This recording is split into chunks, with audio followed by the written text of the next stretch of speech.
This might be the most optimistic TBR I've done in a while.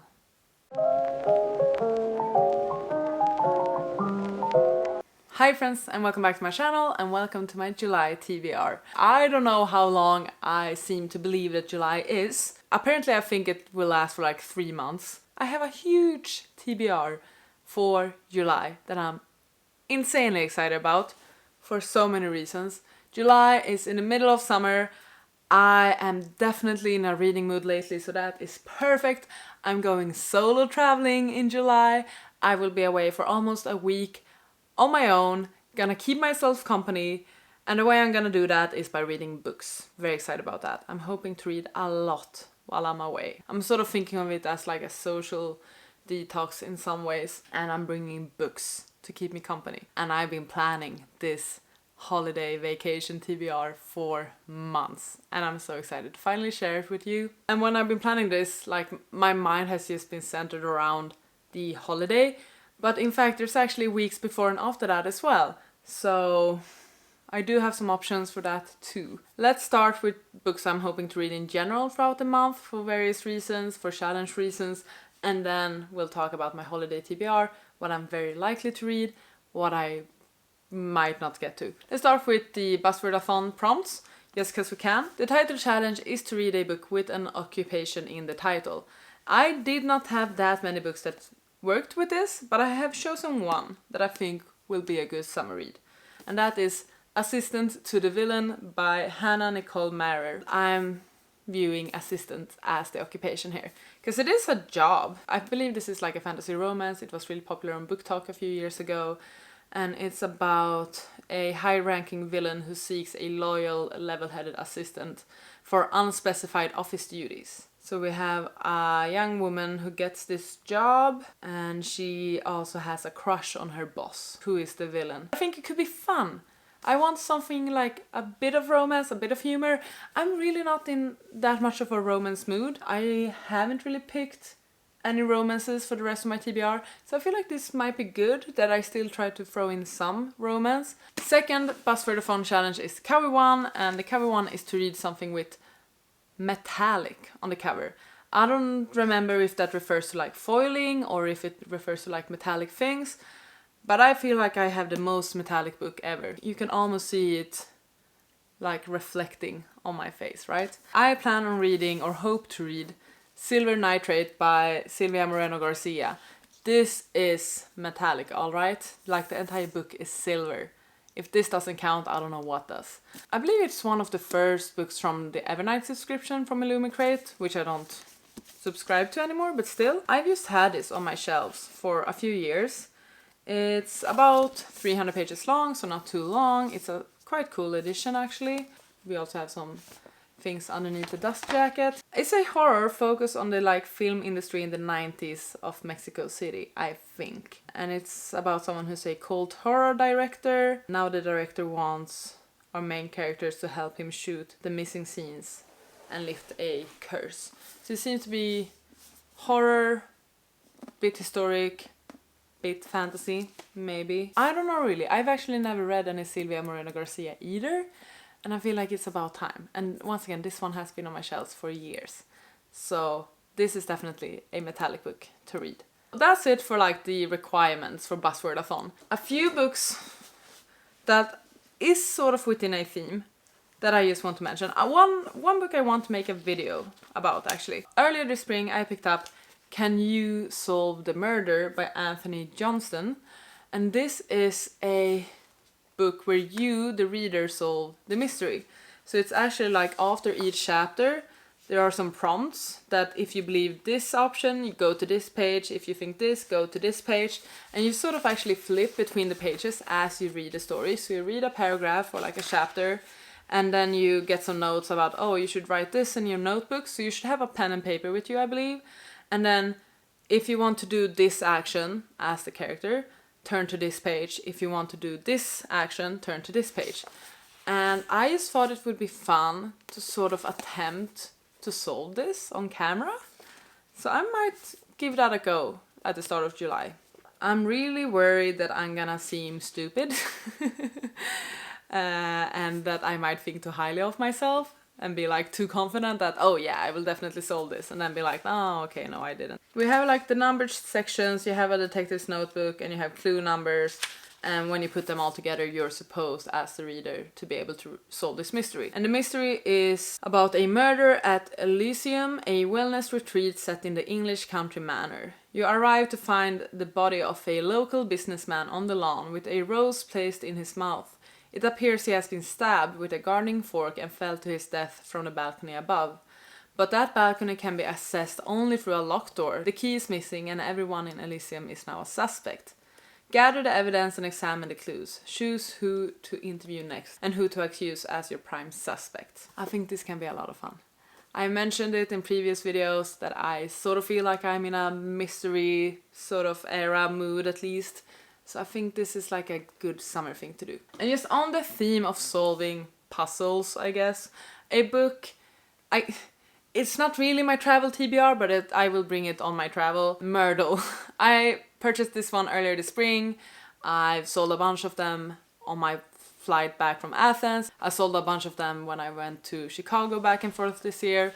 And yeah, I have about, how many?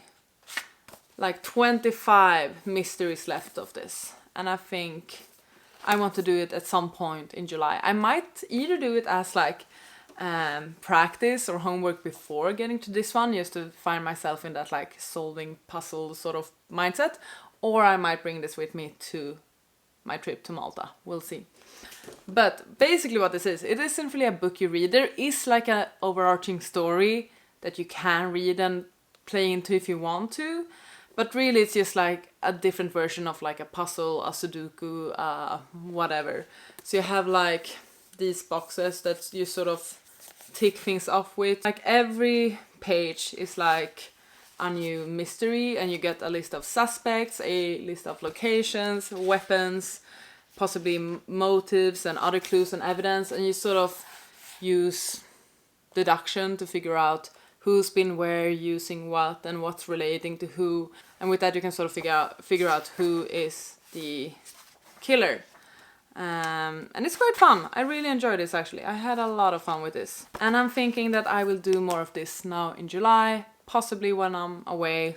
I just feel like it's a good and fun thing to do. And I've been thinking about picking up more books like these. I know there's the Moroduku one, there's some like word search ones. I just think it's fun. I like occupying my brain this way. A bit of a mystery vibe in July, hopefully. Now let's talk about the travel TBR. I'm so excited. I'm so excited. I have a stack of books here. I have a stack. I probably won't read all of these. It's very likely that I won't read all of them, but I will be away for a total of 7 days, 6 nights, 7 days, including travel. A friend of mine said, well, when I've been away, I usually go through 1 book a day. So I was like, okay, sure, I'm gonna grab 7 books, because why not? Why wouldn't I? But the issue is that the books I'm taking are quite chunky. I have a couple that stands out for various reasons that I think will take me longer than 1 day to read. But I'm up for the challenge. The book I knew with certainty that I would bring with me on my trip this year, this summer. Because I always read this author during the summer. There's just something about bringing his books with me to the beach, to a hot country, and reading it and like immersing myself into the world. And I'm finally starting his magnum opus. I'm talking about Brandon Sanderson and the Stormlight Archive. Because this year I'm reading The Way of Kings. This looks fine, right? This looks fine. Turn it! Do you see the chunker that this is? This book is a total of 1,137 pages. I am so excited to read this. I've only heard amazing things about the series. It's the highest ranking series amongst my own books on Goodreads. It has like a 4.66 or something. I have really enjoyed the Mistborn Era 1. I have been reading the novellas. I need to prepare for this. I've been reading some of his standalones and have really been enjoying them as well. But my expectations for this one are high. I am worried that I'm gonna feel confused about the world and the magic system. Although I know that I do tend to think that Brandon Sanderson writes quite approachable fantasy. But still, I'm just nervous. That's why I also think it's gonna be great that I read this while I'm away and can like focus on it 100% and dedicate time to it. Because I think this could be a really cool experience. And oh, by the way, I do plan on vlogging my attempts at reading while I'm away. So hopefully there will be some fun vlogs from that. Starting with a hefty 1,137 pages on the travel TBR. I've been reading Sanderson for every summer trip these last like 3-4 years. And it's time that I hype up the speed in which I read his Cosmere books. Storm-ravaged, war-torn Roshar lost its protectors, the Knight's Radiance, centuries ago. But now a new danger is arising, and new heroes must be found to meet it. A soldier fighting on the shattered plains, a general seeing visions of the past, and a clever scholar seeking an opportunity are about to discover their world is greater, more mysterious, and in more peril than they could ever have imagined. What does that mean? I have no fucking clue. I do not know. I don't know. I just know that this one also has a really famous first line. So let's read that one together. Seth Son Valano, truthless of Shinovar, wore white on the day he was to kill a king. I've heard that first line in so many places. It's gonna be cool to finally understand it. Next book on this amazing travel TBR is another one that I have been putting off, and I can't no longer do that. I need to read this for many reasons, but I need to get to this. I've been talking about it for way too long. It's The Will of the Many. I've been meaning to read it for like 2-3 years now, I feel like. Ever since it was released, ever since I started to hear about it. I actually once made an attempt to start it. I have read 12 pages. I think I'm just gonna reread that. I want to get the hype. I want to understand the hype. I want to be able to discuss this book with like colleagues and friends that have read it. I want to read the sequel. I want to understand what the deal is. And I'm excited. And this is another epic fantasies. I definitely have my fantasy cut out for me this summer, but for me I sort of feel like summer is the time for me to get into those thick and heavy fantasies, like my epic fantasies. It's summertime for some reason. I don't know why, but it's just, that's the way it is for me. And The Will of the Many is about an elite academy where a young fugitive uncovers layered mysteries and world-changing secrets. So someone is sort of sneaking into this academy, I think, but has actually been sent to the academy to find answers, to solve a murder, and to search for an ancient weapon, to uncover secrets that may tear the Republic apart. I'm excited. These two, honestly, would most likely suffice for the 6 days that I will be away. This is gonna take me, say, 4 days to read. And this would take me like 3. If I'm being honest, like, if I'm dedicating my time to reading these, because I know how I read while I'm abroad. Usually when I'm away for like a week, I can get through like 3 or 4 books. But that's when I've been traveling with friends and family. But like, I think this will take me 4 days, this will take me 3 days. I'm fairly certain about that. But just in case, I have some other books that I'm bringing with me as well. Let's just first shout out Assistant to the Villain. I think this is gonna be a perfect holiday read. So I'm bringing this one with me as well. It's already on my TBR, but I just feel like, yeah, that's when I will squeeze this one in. There are a couple of books that I picked up recently with the intention of reading them while on vacation. First one, Dissection of a Murder by Joe Murray. I don't know much about this one other than the fact that I've seen people love and obsess over it. It's a new thriller release. It's a courtroom thriller. I've heard great things. I feel like mysteries and thrillers are also sort of the vibe for the summer, or is sort of the mood that I've been in lately. This is about a dead judge, a silent defendant, and a courtroom of liars. This is about a woman who gets her first murder case, and it's about the murder of a well-respected and well-known judge. And she must find the most persuasive argument to win this. Courtroom mystery. I haven't really read any of those before.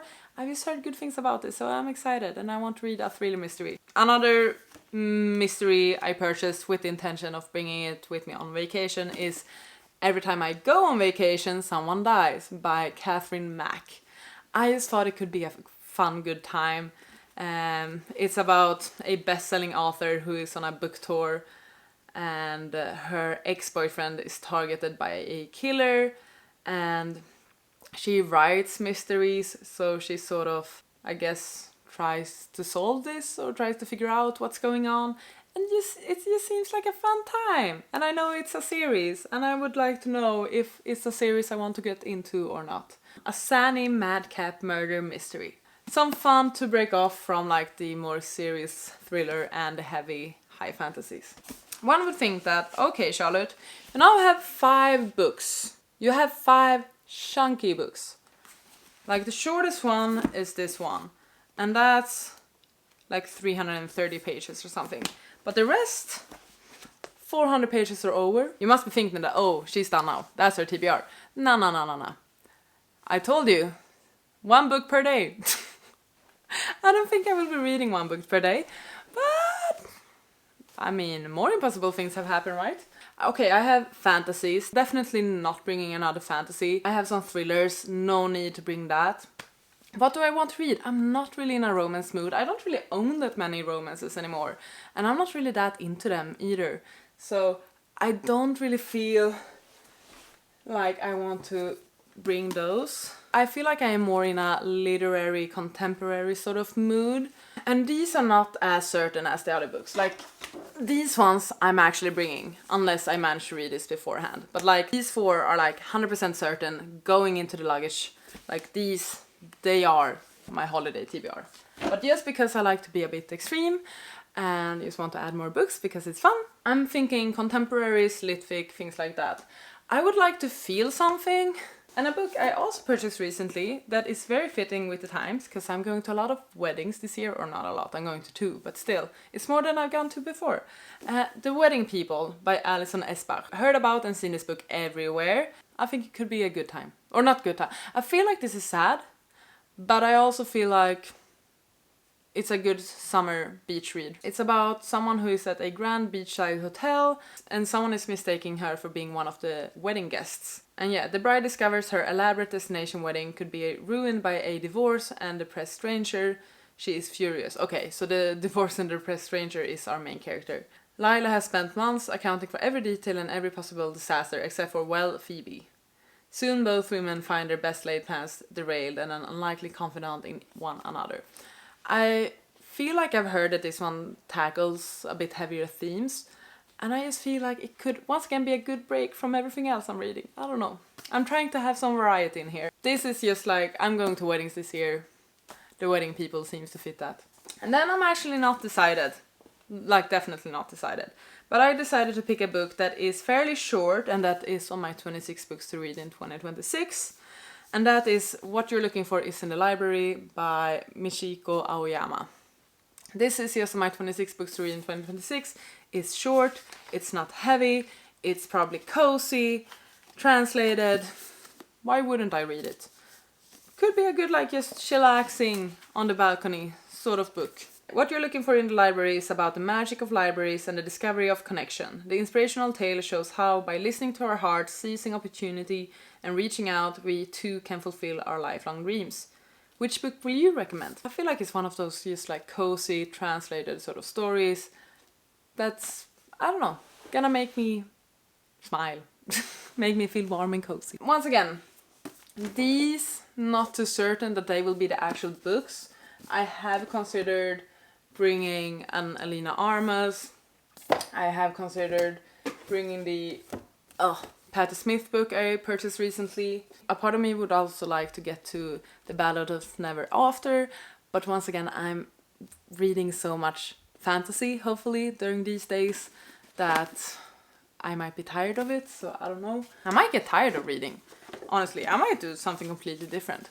I don't know, but I'm determined. I want to read, okay? I paid for check-in luggage to make sure that I could bring any book I wanted without feeling guilty about it. I could have traveled with just carry-on luggage, but I paid for the check-in so I could bring my books. If you want to see the most insane holiday TBR, watch this. Oh, hey! Okay, not all of this is what I'm bringing with me on holiday. As mentioned, a few of these I'm hoping to read beforehand. But still, July TBR is 2, 4, 6, 8, 10 books. 10 books that I'm sort of in my mind and think like, oh, I will get to that. 9 if we exclude the Myrtle one, because that's just puzzles. But still, I do think that the first book I will pick up on my holiday is going to be The Way of Kings, just to make sure that I finish it while I'm away. Otherwise, I will feel like a complete failure. I will make a dedicated video of me reading through all of these books and like trying to reach page counts and stuff. And in that one I will probably share some predictions for how long I think I will take with each books and stuff. I think it's gonna be a fun vlog, so please look out for that one. But yeah, Way of Kings is getting read. What are your plans for July? Are you traveling somewhere? Do you have a travel TBR? Please share that. Inspire me to pick up more books. I would love that. But yeah, I hope you enjoyed this video, this very, very optimistic July TBR. I'm so excited about it. I really am. I really am. Also, let me know if you think I will actually be able to read The Way of Kings. Give me any tips you might have for reading that one. Things I should pay attention to or do. Or if there's something I should think about while reading it. Just let me know. Thank you so much for watching this video. I really hope you enjoyed it. Please take care and I'll see you on the next one. Bye!